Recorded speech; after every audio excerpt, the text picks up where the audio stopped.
खासदार SD Patil Vidyamandir junior college Islampur महाराष्ट्रचे Vidyamandir IIT and medical अकॅडमीच्या वतीनं 11th स्टँडर्ड मध्ये प्रवेश घेतलेल्या सर्व विद्यार्थ्यांचं बायोलॉजीच्या क्लासमध्ये सर्वप्रथम मी स्वागत करतो। बायोलॉजी हा सब्जेक्ट मेडिकल ब्रांचच्या दृष्टीने अत्यंत महत्त्वाचा असा सब्जेक्ट मानला जातो आणि या बायोलॉजीच्या क्लासची सुरुवात आपण आज ऑनलाइन क्लासेसच्या माध्यमातून करत आहोत। सर्वप्रथम आपण आज बेसिक फाउंडेशन कोर्स की ज्यामध्ये बायोलॉजीशी रिलेटेड वेगवेगळे एस्पेक्ट्स आपण आज स्टडी करणार आहे। त्या अगोदर मी तुम्हाला सांगू इच्छितो की बायोलॉजी हा सब्जेक्ट मेडिकल आणि मेडिकलशी रिलेटेड असणाऱ्या वेगवेगळ्या ब्रांचेससाठी ऍडमिशन घेण्यासंदर्भात खूप महत्त्वाचा असा सब्जेक्ट आहे आणि म्हणून बायोलॉजी हे विद्यार्थी पहिल्यापासून चांगल्या पद्धतीने बायोलॉजीचा अभ्यास करत असतात आणि त्याचबरोबर बायोलॉजीचं टीचिंग ही तितकंच प्रभावी असणं खूप गरजेचं ठरतं। आज आपण 11th स्टँडर्ड मध्ये प्रवेश करत असताना पहिल्यांदा बायोलॉजीचा फाउंडेशन कोर्स मध्ये बायोलॉजी म्हणजे काय, बायोलॉजीच्या डिफरंट ब्रांचेस याचा स्टडी करणार आहोत। As far as the medical sciences are concern, the students want to admit the MBBS and then they prefer to the BDS, then BAMS, BHMS, BVSC, BUMS, nursing and other courses related to the medical sector. And in all these courses biology is most important subject. As far as NEET examination is concerned, I think you know it well that मला वाटतं तुम्हाला सर्वांना नीट exam संदर्भात माहिती असावी। आपण NEET examination national eligibility entrance test ही NEET exam जर विचारात घेतली तर नीट एक्झामिनेशन मध्ये नीट एक्झाम कंडक्ट करणारी जी एजन्सी आहे that is the national testing agency. हेही तुम्हाला कदाचित माहित असावं। NTA नॅशनल टेस्टिंग एजन्सी आणि ही एजन्सी कंडक्ट करते नीट एक्झामिनेशन आणि त्याचबरोबर JEE joint entrance examination.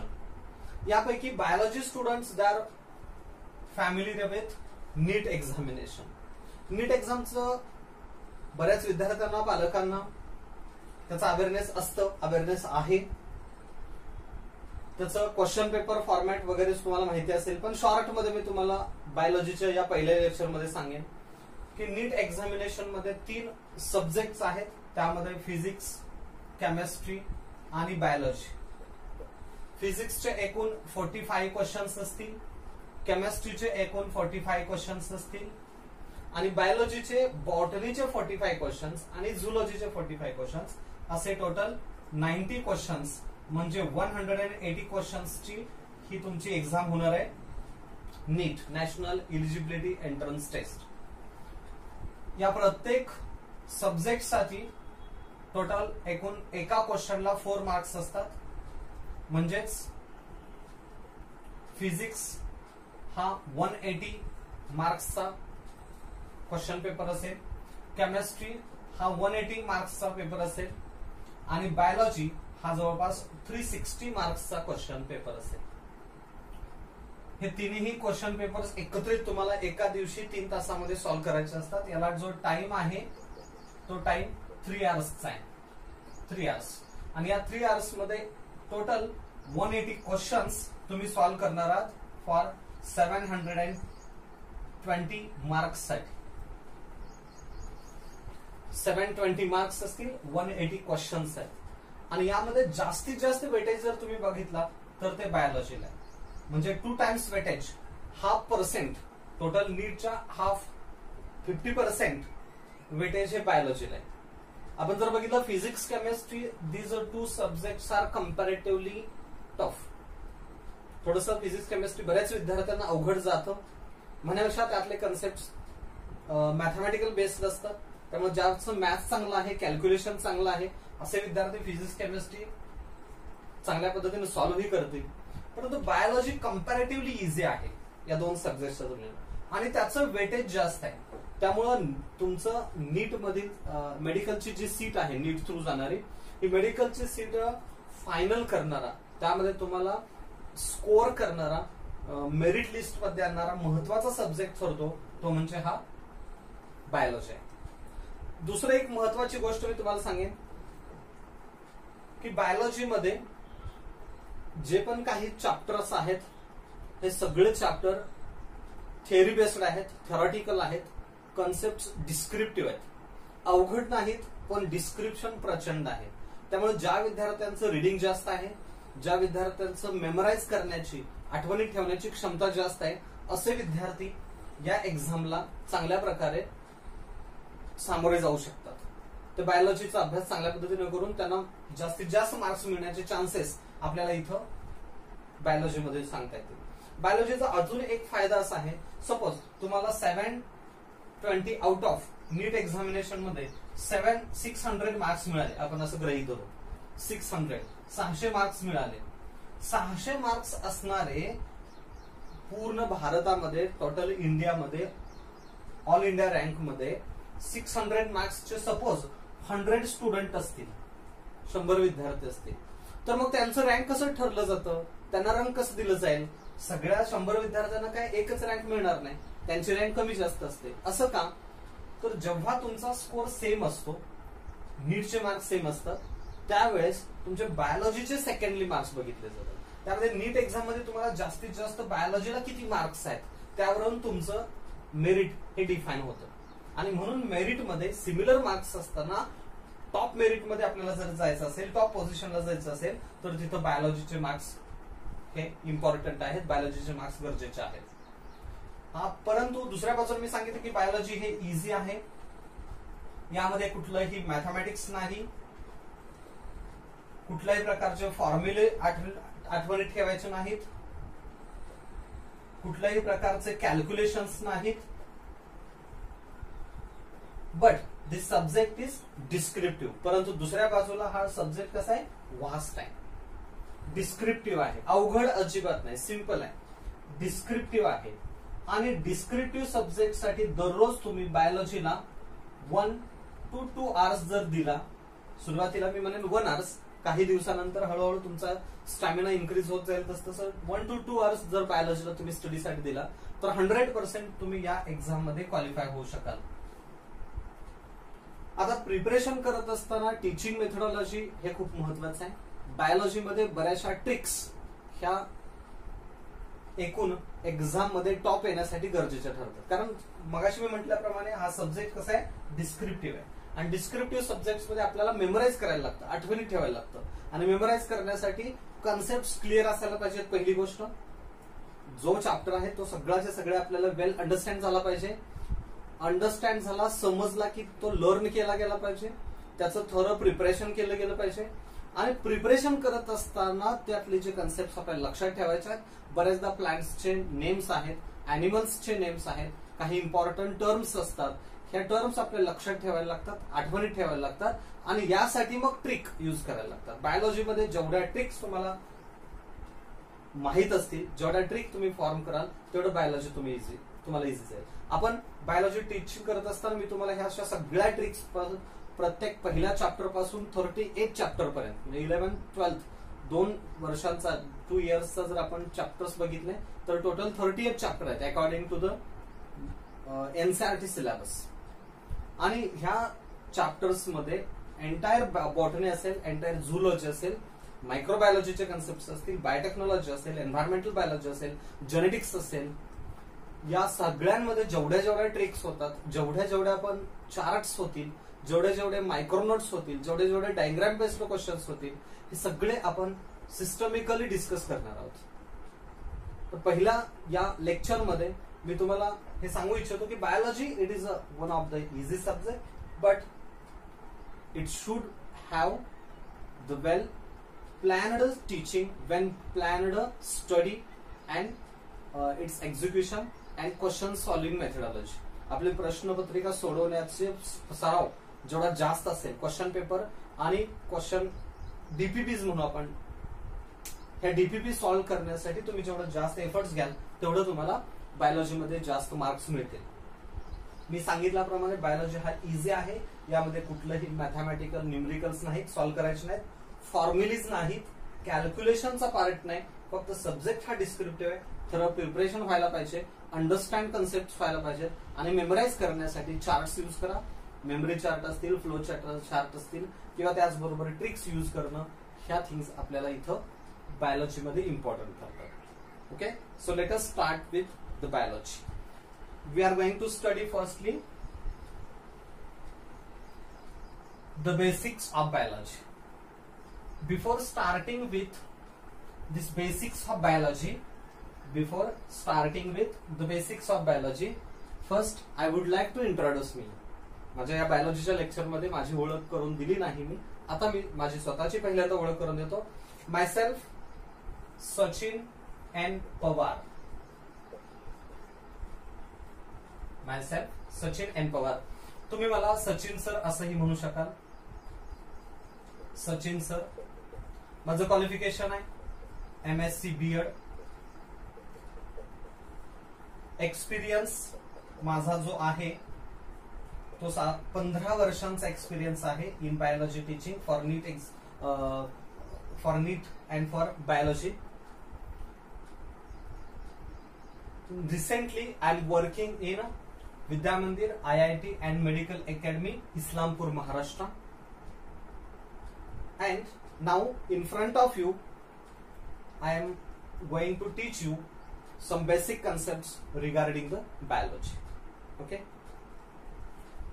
biology is a familiar to you since second standard. अगदी दुसरी पासून बायोलॉजी तुम्हाला माहित आहे.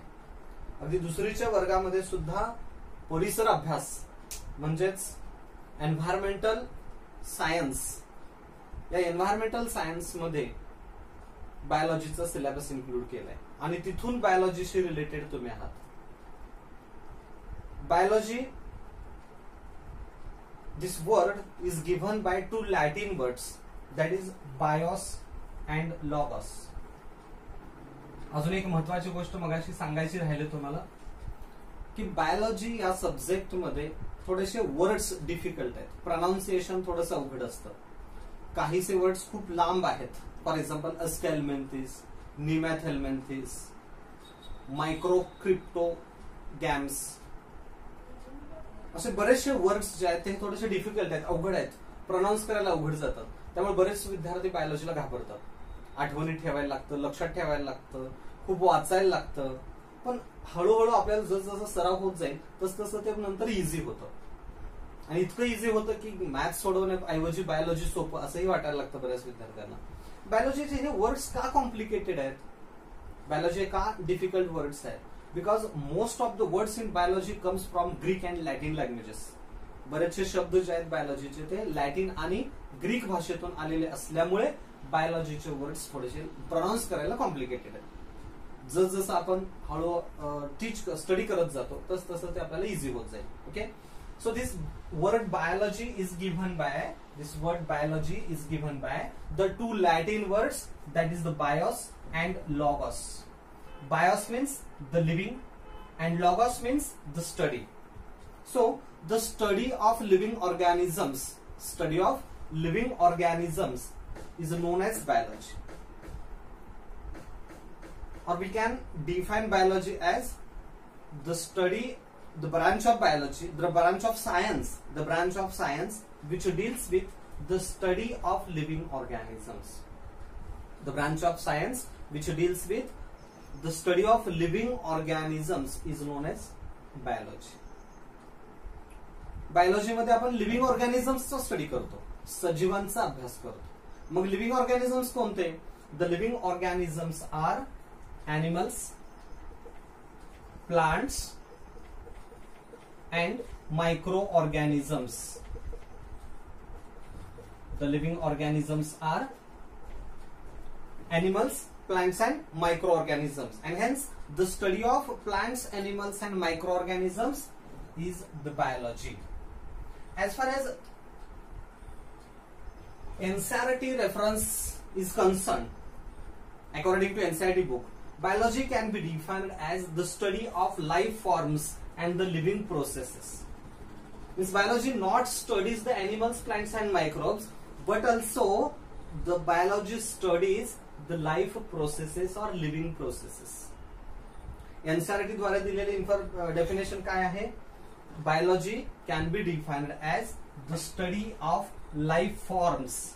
The study of life forms. Life forms म्हणजेच animals, plants and microbes. The branch of science which deals with the study of life forms and the living processes.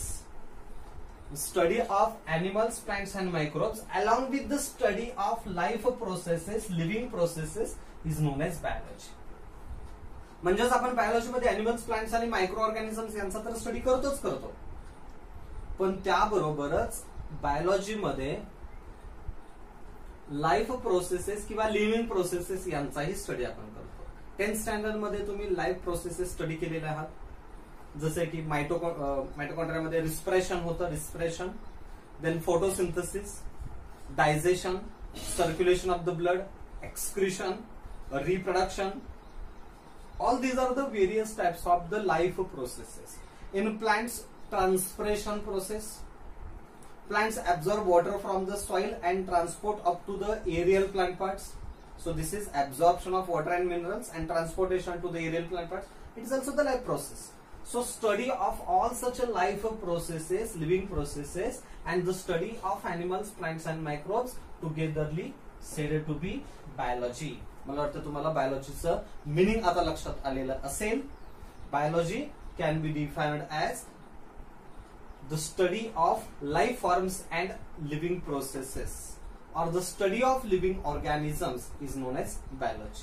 But who actually coined the term biology? Biology हा शब्द नेमका कुणी अस्तित्वात आणला? There are the two scientists. आता हे लक्षात ठेवण्यासाठी आपण एक ट्रिक यूज करू शकतो. मगाशी मी तुम्हाला म्हटलं की biology it is the subject of trick. Biology मध्ये कोणत्या ट्रिक्स आपण इथं यूज करू? बायोलॉजी आणि बायोलॉजीशी रिलेटेड टर्म यूज करणारे सायंटिस्ट त्यांची नावं लक्षात ठेवण्यासाठी तुम्ही LBT हा वर्ड लक्षात ठेवा. LBT माहिती असेल तुम्हाला, मध्यंतरी एक हा टॅक्स इंडियामध्ये इंट्रोड्यूस केला होता. LBT जेव्हा जकात म्हणजे ऑक्ट्राय बंद केला आणि त्याच्यानंतर LBT आला. काही दिवसानंतर LBT ही बंद केला आणि मग GST आला. जाऊ दे, तो भाग वेगळा आहे, आपल्याला त्या टॅक्सेसशी काही संबंध नाही. परंतु त्यातला हा जो एक टॅक्स आहे LBT, यावरून आपण बायोलॉजी वर्ड यूज करणारे दोन सायंटिस्ट लक्षात ठेवू शकतो. आता इथं B हा वर्ड आहे LBT मध्ये, तर B फॉर बायोलॉजी. B म्हणजेच बायोलॉजी. हा वर्ड कुणी यूज केलाय? हे दोन सायंटिस्ट आहेत, L आणि T. यातला L हा सायंटिस्ट पायोनियर आहे, तो मेन सायंटिस्ट आहे. The word biology is first used by the scientist Lamarck. L वरून काय घेतलं आपण? Lamarck. And the word T it refers to Treviranus. The scientist Treviranus. हे दोन सायंटिस्ट आहेत, Lamarck and Treviranus. This two scientist used the term biology. But the biology is studied in a detail systematically by another scientist. Biology studied in a details, or firstly in front of the word biology is represented by the another scientist, that is the Aristotle. And this Aristotle is known as a father of biology. Aristotle is known as father of biology. Aristotle मध्ये total आहे. Aristotle मध्ये इथं काय? Total हा word आहे, total. आणि त्यावरून लक्षात ठेवा, टोटल बायोलॉजी, एंटायर बायोलॉजीचा फादर, बायोलॉजीचा जनक, जीवशास्त्राचा जनक, ज्यानं बायोलॉजी जास्त प्रमाणात स्टडी केलं आणि सर्व जगासमोर मांडलं, that is the Aristotle. Father of biology is Aristotle. But the word biology is given by two scientists, the Lamarck and Treviranus. कसं आपण डिफाईन केलं, कसं लक्षात ठेवलं, LBT. B for biology, L for Lamarck, T for Treviranus. And father of biology, entire total biology, total Aristotle. Aristotle is said to be father of biology. इथं मी एक term branch घेतले, zoology. Zoology deals with the study of animals. So the study of animals is known as zoology. The word zoology is given by Latin word zoon.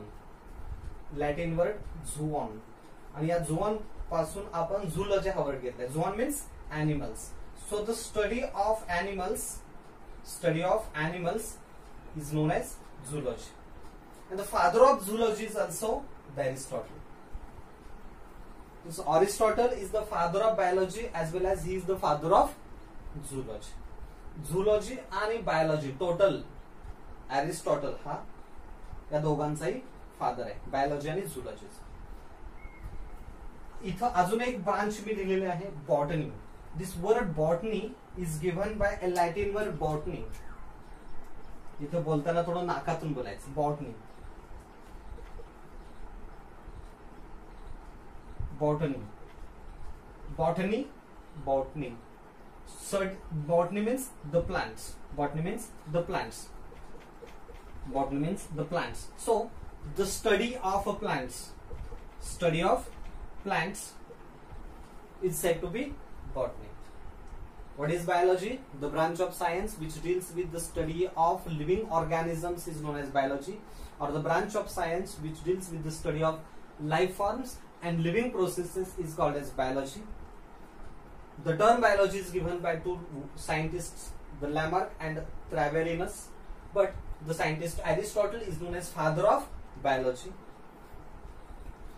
The word zoology is given by Latin word zoon. Zoon means animals, and the study of animals is called as zoology. The scientist Aristotle is also referred as father of zoology. The word botany is given by Latin word botany. Botany means the plants, and the study of plants is known as botany.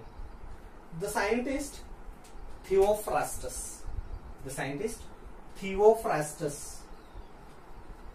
Is known as father of botany. That means in ancient days, the scientist Theophrastus studied a variety of the plants, and because of that, the scientist Theophrastus is known as father of botany. अगदी प्राचीन काळी, फार पूर्वी, plants म्हणजेच वनस्पती ज्या आहेत, या वनस्पतींचा अभ्यास या थिओफ्रास्टसने पहिल्यांदा केला, आणि या उदाहरण त्याला फादर ऑफ बॉटनी, वनस्पती शास्त्राचा जनक म्हणून थिओफ्रास्टसला ओळखलं जाते. तर फ्रास्टस याच्यामध्ये फॉरेस्ट असाही थोडस एक वर्ड आपल्याला मेन्शन करत आहे. फ्रास्टस फॉरेस्ट, आणि फॉरेस्ट मध्ये काय असतं, plants. Forest contain the variety of the plants. So the father of botany that is the Theophrastus. यावरून लक्षात. Third branch that is included in biology, microbiology. Microbiology, it deals with the study of microorganisms. Study of microorganisms or the microbes. Study of microorganism or microbes is called as microbiology. And the scientist Anton van Leeuwenhoek. The scientist Anton van Leeuwenhoek is said to be father of microbiology. Anton van Leeuwenhoek.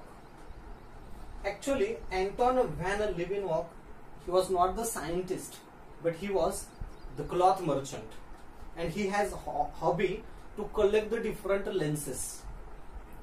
Once the Leeuwenhoek observed the particles, observed some objects by keeping the two lenses one above the other, by changing their distance, and he found that very tiny particles they look very large. They appeared very large. And from that he observed the variety of the samples, as a drop of the curd, as a drop of blood, a drop of stagnant water. And in these samples, the scientist observed a variety of objects which are not which cannot be observed by naked eyes. So firstly the cells, firstly the unicellular microbes, firstly the microscopic bodies within the various samples observed by the scientist Anton van Leeuwenhoek. So he is known as father of microbiology. काय सांगितलं मी तुम्हाला की Anton van लिव्हिनहॉक हा actually scientist नव्हता, तर तो एक कपड्यांचा व्यापारी होता आणि व्यापाराच्या माध्यमातनं, व्यापाराच्या निमित्तानं त्याला बऱ्याच ठिकाणी फिरावं लागायचं, बऱ्याच शहरांमध्ये जावं लागायचं, बऱ्याच गावांमध्ये जावं लागायचं, बऱ्याच ठिकाणी प्रवास करायला लागायचा. आणि या प्रवासाच्या दरम्यान त्याला एक छंद त्यानं जोपासला, एक छंद त्याच्यामध्ये निर्माण झाला, तो म्हणजे तो वेगवेगळ्या प्रकारचे लेन्सेस, वेगवेगळे भिंग गोळा करायला लागला. आणि हे जे भिंग आहेत ते भिंग गोळा केल्यानंतर अर्थातच ते गोळा केलं म्हणजे नुसतं घेऊन ठेवलं असं होत नाही ना, आपण त्याच्यातून काहीतरी बघणार. भिंगातून त्या वस्तू कशा दिसतात, लहान दिसतात, मोठ्या दिसतात, वाकड्या दिसतात, काय विकृत होतात वगैरे, असं बऱ्याचदा त्यांनी तशा लेन्सेस गोळा करून ठेवल्या. आणि एकदा त्याने काय केलं की 2 लेन्स, कॉन्व्हेक्स लेन्सेस, बहिर्वक्र भिंग, 2 कॉन्व्हेक्स लेन्सेस एकमेकांवरती ठेवून त्या ठराविक अंतरावरती किंवा त्याचं अंतर चेंज करून, बदलून त्यानं त्यामधून काही घटक बघण्याचा प्रयत्न केला. आणि त्याच्या असं लक्षात आलं की अगदी छोटे छोटे पार्टिकल सुद्धा खूप मोठे दिसतात. म्हणजे डोक्याचा आपल्या केस असेल, अगदी छोटासा केस, तर तो सुद्धा मोठा अगदी पेना एवढा दिसतो किंवा त्यापेक्षा जास्त जाड दिसतोय, असं त्याच्या लक्षात आलं. मग त्याने वेगवेगळे प्रकारचे सॅम्पल्स ऑब्झर्व केले. त्यामध्ये ब्लड ड्रॉप घेतला, त्याच्यानंतर साचलेलं पाणी त्याचा एक थेंब घेतला, दह्याचा थेंब घेतला, असे वेगवेगळे सॅम्पल्स त्याने ऑब्झर्व केले. तर त्याला दह्याच्या थेंबामध्ये काहीतरी हालचाल दिसली की जी नॉर्मली दह्यामध्ये दिसत नाही, पण भिंगांमधून बघितलं की दिसतंय. हालचाल कशाची होती? अर्थातच त्या कर्ड मध्ये असणारे बॅक्टेरिया, म्हणजे कर्ड बॅक्टेरिया लॅक्टोबॅसिलाई. तसंच त्याने ब्लड ड्रॉप ऑब्झर्व केला, त्याच्यामध्ये काही डिस्क लाईक शेप्स दिसले, म्हणजे त्याला आरबीसी दिसल्या, रेड ब्लड सेल्स. तसंच त्याने स्टॅग्नंट वॉटर घेतलं, या स्टॅग्नंट वॉटरमध्ये त्याला काही पॅरामिसिया, अमिबा यासारखे क्रिएचर्स दिसले. पहिल्यांदा for the first time the microorganisms observed by this cloth merchant Anton van Leeuwenhoek. So he is known as the father of microbiology. But the scientist Louis Pasteur is known as father of modern microbiology. Louis Pasteur हा जो scientist आहे, Louis Pasteur, because of his valuable work in the field of microbiology, he is said to be father of microbiology, modern microbiology. Okay, ancient microbiology the father कौन कहता है? Anton van Leeuwenhoek. And the father of ancient modern microbiology, Louis Pasteur.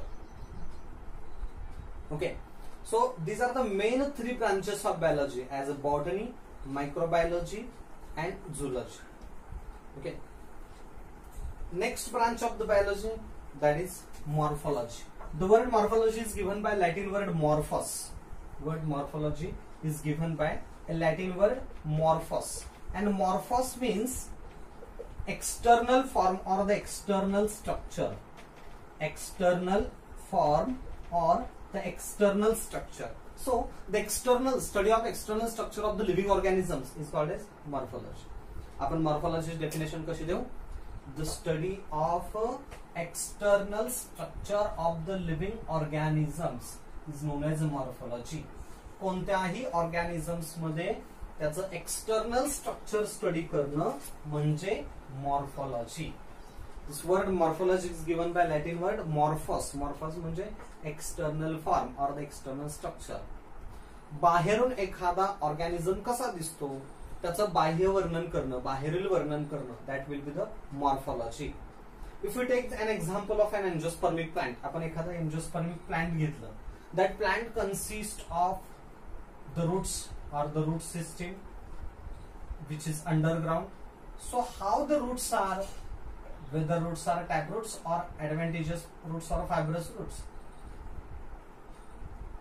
that is studied under morphology. आपण एखादा plant घेतला, angiospermic plant घेतलं, सपुष्प वनस्पती, फुलं येणारी वनस्पती घेतली, तर त्यामध्ये त्याचं रूट्स जे आहेत, अंडरग्राउंड रूट्स जे आहेत, हे रूट सिस्टीम कसे आहे, त्यामध्ये रूट्स हे थिक लॉंग असे आहेत का रूट्स अगदीच फायबर लाईक आहेत, म्हणजे रूट सिस्टीम ही टॅपरूट सिस्टीम आहे का रूट सिस्टीम ही ऍडव्हेंटिशियस रूट सिस्टीम आहे, हे स्टडी करणं म्हणजे route morphology study.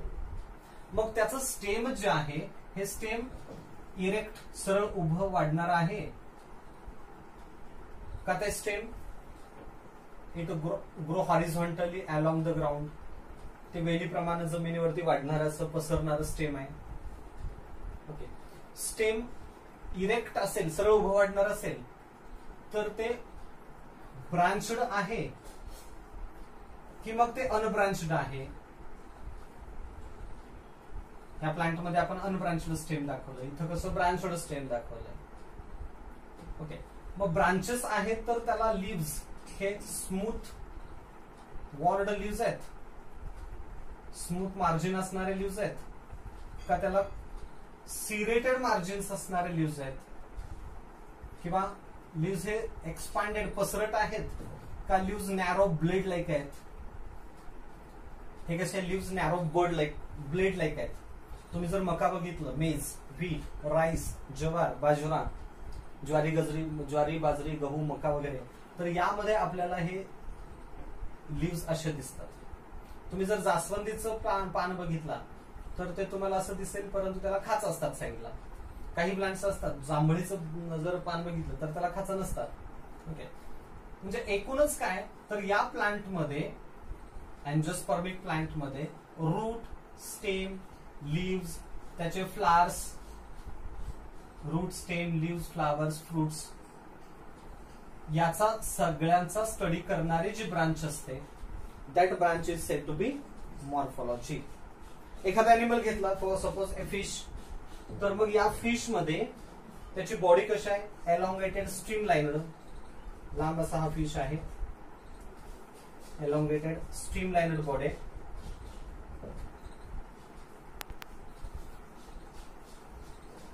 Suppose this is a fish,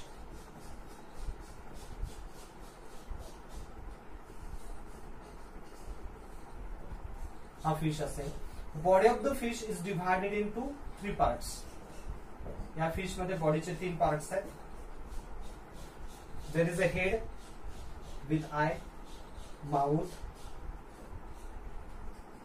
then there is a trunk with a such a fins. असे काही फिन्स असतात. याच्या डिटेल्स आपण पुढे बघणार आहोत नंतर. Tail means the body of fish consists of 3 main parts: head, trunk and the tail. मग या फिश मध्ये कोणकोणते पार्ट्स आहेत? हेड वरती काय असतं? Mouth, eyes. हेडच्या पाठीमागे इथं गिल्स असतात for respiration. The trunk consist of numerous scales. Trunk वरती असे स्केल्स असतात, खवले म्हणतो आपण त्यांना. It bears the locomotor organs. यावरती स्केल लोकोमोटर ऑर्गन्स आहेत. कोणते? फिन्स असतात. तसंच त्याचं स्टीअरिंग ऑर्गन आहे, त्याला कुठे जायचं आहे, डाव्या बाजूला उजव्या बाजूला वळायचं आहे, त्यासाठी ही टेल असते. हेड, ट्रंक, टेल असे हे जे पार्ट्स आहेत, हे कोणकोणत्या पार्ट वरती हे ऑर्गन्स आहेत त्याचा स्टडी करणं, ह्याच्या डिटेल्स स्टडी करणं, that will be the morphology. Okay, now the study of internal structure of the organisms, study of internal structure of the organisms is known as anatomy. Morphology means what? External structure. एखादा animal आपण decide केला, frog घेतला, फ्रॉगला ventral साइडनं cut घेतला, open केलं, तर त्याच्या विसरल कॅव्हिटी मध्ये, विसरा आतला जो कोथळा म्हणतो आपण त्याला, त्याच्यामध्ये काय दिसतं आपल्याला? हार्ट, लंग्स, लिव्हर, किडनीज, डोकं ओपन केलं तर ब्रेन दिसेल, पॅनक्रियाज असेल, म्हणजे बॉडीमध्ये असणारे organs, heart, lungs, liver, kidneys, ureters, urinary bladder, reproductive structures, हे जे इंटरनल ऑर्गन्स आहेत, ऑर्गन सिस्टीम्स आहेत, ऑर्गन्स आणि ऑर्गन सिस्टीम यांचा स्टडी करणारी ब्रांच म्हणजे anatomy. Okay, but the study of the tissues is known as histology. The study of tissues is known as histology. Study of internal structure with respect to the cell types is also said to be histology. आपण animals मध्ये घेतलं तर animals मध्ये tissues कोणते असतात? Epithelial tissue, connective tissue, nervous tissue and muscular tissue. 4 main tissues are there: epithelial tissue, connective tissue, muscular tissue and nervous tissue. So study of all such tissues is known as histology. Sorry, yes, study of the tissues is known as histology. Plants मध्ये घेतलं तर पॅरेन्कामा, कोलेनकामा, स्क्लेरेन्कामा, झायलेम, phloem. Okay, या ऑर्गन्सचा study करणं that will be the histology. Okay, so these are the various branches of biology. Few branches of the biology: botany, zoology, microbiology, morphology, anatomy and histology. There are numerous branches of the biology and some of them that we are going to study under the basic foundation. Okay, अशा अनेक branches आहेत आणि ह्या branches आपल्याला study करायचे आहेत. आजच्या लेक्चरमध्ये, आजच्या या व्हिडिओमध्ये आपण बायोलॉजीच्या branches botany, zoology, microbiology, morphology, anatomy आणि हिस्टोलॉजी इथंपर्यंत स्टडी केलं. उद्याच्या लेक्चरमध्ये आपण फिजिओलॉजी आणि पुढील ब्रांचेस हे आपण डिस्कस करू. Okay, thank you.